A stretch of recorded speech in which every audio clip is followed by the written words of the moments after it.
what's interesting to me is we will use AI, as we have been, to specifically target tasks that we need or want done in place of ourselves. That's how AI will ultimately unfold. I think AI is going to open a new chapter of the society, of the world, that people try to understand ourselves better rather than the outside world. With AI especially, I'm really optimistic, and I think that people who are naysayers and kind of try to drum up these doomsday scenarios are I don't understand it. I think it's really negative, and in some ways I actually think it's pretty irresponsible, because in the next 5 to 10 years, AI is going to deliver so many improvements in the quality of our lives. It is a renaissance. It is a golden age. We are now solving problems with machine learning and artificial intelligence that were, kind of in the realm of science fiction for the last several decades. AI is probably the most important thing humanity has ever worked on. I think of it as something more profound than electricity or fire. And anytime you work with technology, you need to learn to harness the benefits and while minimizing the downsides.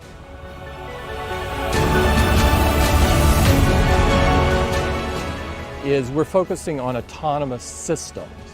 And clearly one purpose of autonomous systems is self-driving cars. There are others.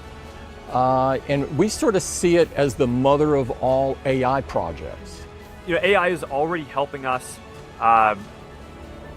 basically diagnose diseases better, match up drugs with people depending on what they're sick, so that way they can get treated better. So it's going to help a whole lot of people get treated and get better health care than would have had access to it before.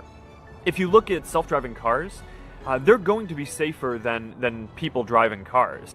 I would say a lot of the value that we're getting from machine learning is actually happening, kind of beneath the surface, and it is things like improved search results, improved product recommendations for customers, improved forecasting for inventory management, and literally hundreds of other things beneath the surface. There's a class of things like game playing or speech recognition or image recognition that the performance levels are phenomenal.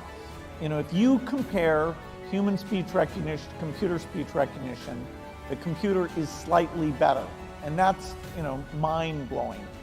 Certainly we use AI to do drug discovery.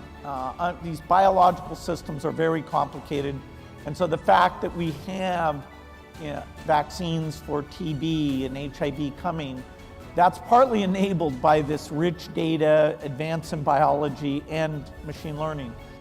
When I look at Seeing AI, which is an application we just launched for anybody with visual impairment, they can go download this app that uses the latest cutting-edge computer vision technology in our cloud to give anyone the ability to see. And in fact, Angela Mills, who's a colleague of mine, was just telling me about how it's changed her life inside of Microsoft. She can go into our cafeteria, order food using this app with confidence, walk into conference rooms with confidence because she knows she's walking into the right conference room.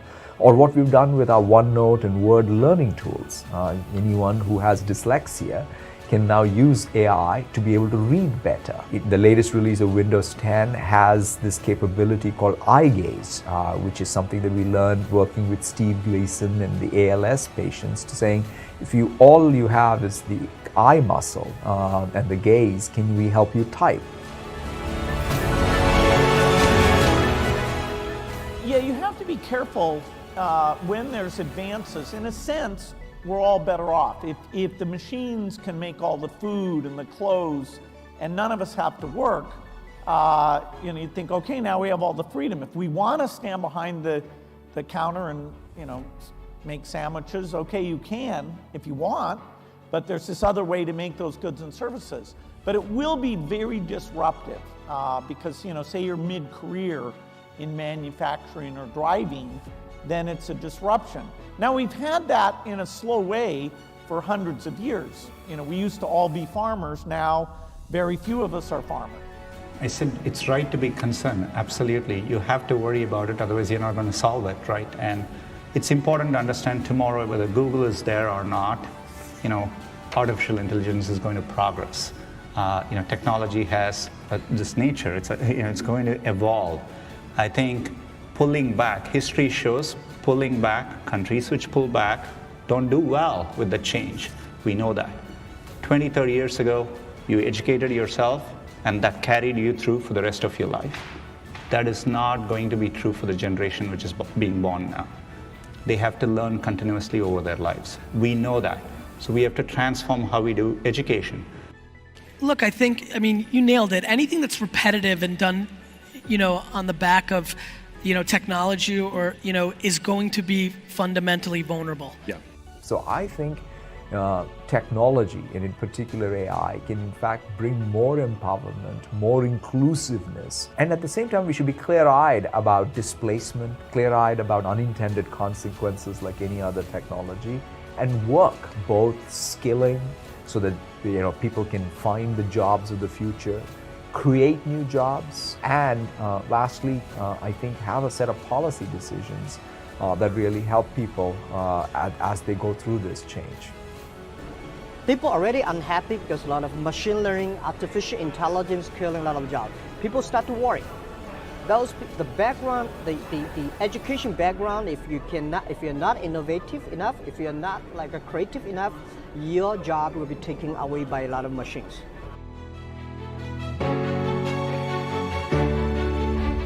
But the risks are important, and I think the way we solve it is we think ahead, we worry about it, we do things like be upfront, have ethical charters, think about AI safety from day one, be very transparent and open in how we pursue progress there, and figure out global frameworks by which we can engage. Just like Paris Agreement and climate change, using forums like this, I think we bring people together to engage on the hard questions, and I think answers will emerge. I have exposure to the very most cutting edge AI, and I think people should be really concerned about it. I keep sounding the alarm bell, but until people see robots going down the street killing people, they don't know how to react, because it seems so ethereal. And I think we should be really concerned about AI, and I think we should. AI is a rare case where I think we need to be proactive in regulation instead of reactive. Because I think by the time we are reactive in AI regulation, it's too late. Right now we have machine learning algorithms that can solve an incredibly complex problem beyond any human intelligence, but they're essentially complete idiots and 2-year-olds at anything that's not that problem. They're dumb. Mm-hmm. You can give them this enormous data set and they come up with brilliant correlations and insights, but they're not going to plug into Skynet and threaten us anytime soon. So I'm quite optimistic, and I don't think artificial intelligence is a threat. I don't think artificial intelligence is something terrible, but human beings are smart enough to learn that.